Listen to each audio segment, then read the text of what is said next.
مێژوونووسان بەڕیدا ئەوروپیەکان چۆن باسی نەریتی کوردیان کردووە لە کۆندا. ئایا کورد خاوەنی کللتوری تایبەت بەخۆی بووە؟ جیاکاریەکانی ئەو نەریتە لەگەڵ نەتەوەکانی تردا چی بووە؟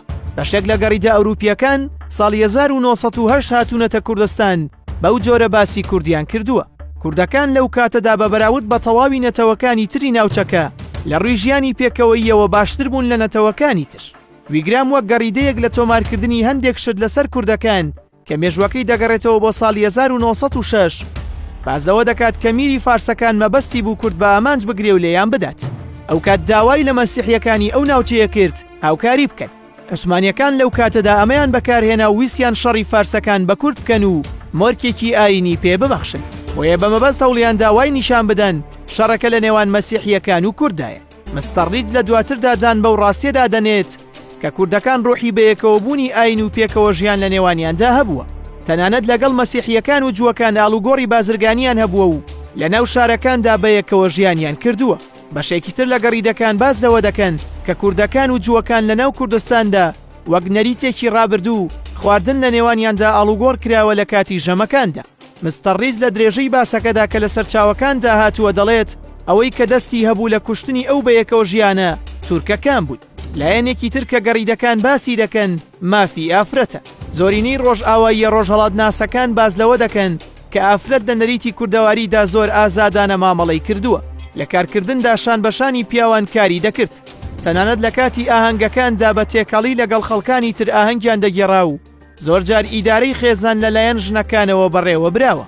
پێچەوانەی نەریتی فارس و تورک و عەرەب کە ژنەکانیان زیاتر لە ژێر گوشاردا بوون و دواتر هەوڵیاندا ئەم فۆرمە لە مامەڵەکردن لەگەڵ ژن بەسەر کورددا بسەپێن و شێوازی جلوبەرگیشیان بگۆڕن. لە باسکردنی نەریتی میوانداریدا دەڵێن کوردەکان بە سروشتی خۆیان دڵسافن بەرامبەر مەمیوان و پێشوازیان لێ دەکەن. لەناو گوندەکانیان هەر ماڵێک ژوورێکیان هەبوو بە ناوی دیوەخان. ئەمە تایبەت بوو بە میوان و پیاوەکان لەوێ پێشوازیان لێ دەکرا. هەرچی پەیوەست بە ژنەکان بوو لە ژووری تایبەت بە خۆیان کە دەکەوتە ژووری پشت یان تەنیش دیوەخاندا دەنیشتن و پێشوازیان لێ دەکرا. تەنانەت ئاماژە بەوە دەکەن کە لە نەریتی کوردەواریدا ئاو و چاو جگەرە پێشکەش بە میوان کراوە. بەشێکیان ئاماژە بەوە دەکەن کە هیچ میوانێک بەبێ چابەڕێ نەکراوە و چایەکێک بۆ لە شتە سەرەکیەکان. لە خواردندا ماڵە هەژارەکان بەرهەمی سپی ئاژەڵانیان دەخوارد و ماڵە دەستڕۆشتوەکانیش برنج و ساوەر و گۆشت. بەشێکی زۆری گۆشتەکە هی ئاژەڵی کێوی بوو چونکە کوردەکان بەشێکی زۆریان ڕاوچی بوون. لەسەر سفرەکانیان خواردن لەسەر سینی یان پارچەیەکی شتی ڕازاوە کە بە زمانی ئەمڕۆپەی دەوترێت سفرە ڕادەخرا و خواردنەکانیان لەسەردا دەنا. هەرکەس بە قاپ و کەوچکی ئاسن یان دار خواردنی دەخوارد. هەرچی پەیوەست بە لایەنی سەربازیە دەڵێن کوردەکان لە سەربازیدا ئازا بوون.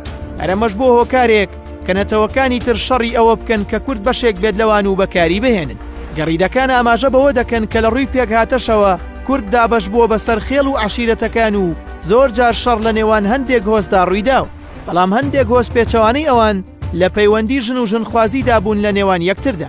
ویگرام وەک کەسێکی گەڕیدە لە ڕووی ئاینیشەوە مەسیحی بوو دەڵێت نێرگەلە بە کولتوری کورد نامۆ بوو بەکاریان نەدەهێنا و لە کولتورەکەدا عیب بوو. بەڵام بۆ جگەرە پێچەوانە بوو. لە کاتی سەردانی میوان لە دەوری ئەو شوێنەدا ئەوانە بانگهێش دەکران کە دەنگیان خۆشە شەوەکانیان بە گۆرانی دەبردەسەر. مستەڕیز لە ساڵی 1820دا باسی لە مۆسیقای کوردی کردووە و دەڵێت ئاوازەکانی کورد زۆربەیان خەماوین و ئەوان زیاتر گوێ لەو گۆرانیانە دەگرن کە خەماوین. ئەمەش پەیوەندی هەبوو بە هەژاری و ئەو کارە ساتانەی بەسەر کورددا هاتبوو لە ڕابردوودا. لایەنێکی تر کە باس دەکرێت کاری هەرەوەزی بوو لە ناو کوردەکاندا. ئەوان سەرجەم کارەکانیان بە شێوازی هەرەوەزی دەکردن و هەرەوەزەکانیشیان بەدەم گۆرانیەوە بەڕێدەکردن. تەنانەت هەندێکیان ئاماژە بۆ گۆرانی درونە دەکەن کە زۆر بەرگوێمان کەوتووە.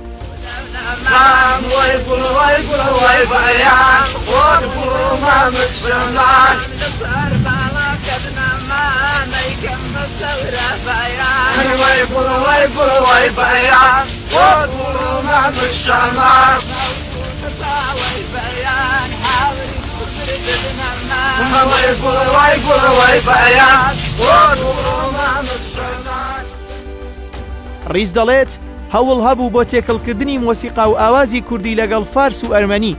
بەڵام ئەوە ڕوون بوو کە کوردەکان خاوەنی هونەری تایبەت بە خۆیان بوون و شێوازی خۆیان پاراست. ئەوەی پەیوەستە بەلایەنی تەندروستی گەڕیدەکان دەڵێن کوردەکان لە ڕووی تەندروستیەوە باش نەبوون چونکە زۆر نەخۆشی کە بڵاو دەبووەوە دکتۆریان نەبوو بۆ چارەسەرکردنی. ئەوە دەواازەیەکی کردبووەوە بۆ ئەوەی کورد پشت بە دوعاون و شتەکردن ببەستێت. لە بابەت شار و گوندە گەڕیدەکان دەڵێن کوردەکان ئەمنی بیریان لە دروستکردنی گوندە کردەوە، زۆرجار لە شوێنی زۆر بەرز یان لە شوێنی چاڵدا کە دەوری گیرابێت نیشتەجێ دەبوو. ئەمەش بۆ ئەو بوو توانای پاراستنی ناوچەکەیان هەبێ و بەشێکی زۆری خانوەکانیشان لەسەر ڕێڕەوی ئاو دروست دەکرد.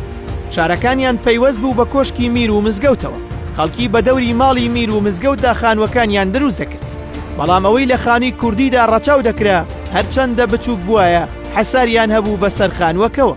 مەردارەکانیان خەریکی گەرمیان و کوێستان بوون و ڕەشماڵیان هەڵدەدا. لەسەر لایەنی زمانەوانی و ئەدەبیات مینۆرسکی ساڵی 1950 دەڵێت زمانی کوردی وەک دەوترێت فارسیە گونجاو نییە، بەڵکو سربەخۆیە و خاوەنی تایبەتمەندی خۆیەتی و سیستەمی زمانەوانی تایبەت بەخۆی هەیە و لە ئەدەبیاتیشدا زیاتر شتەکانیان داستانە.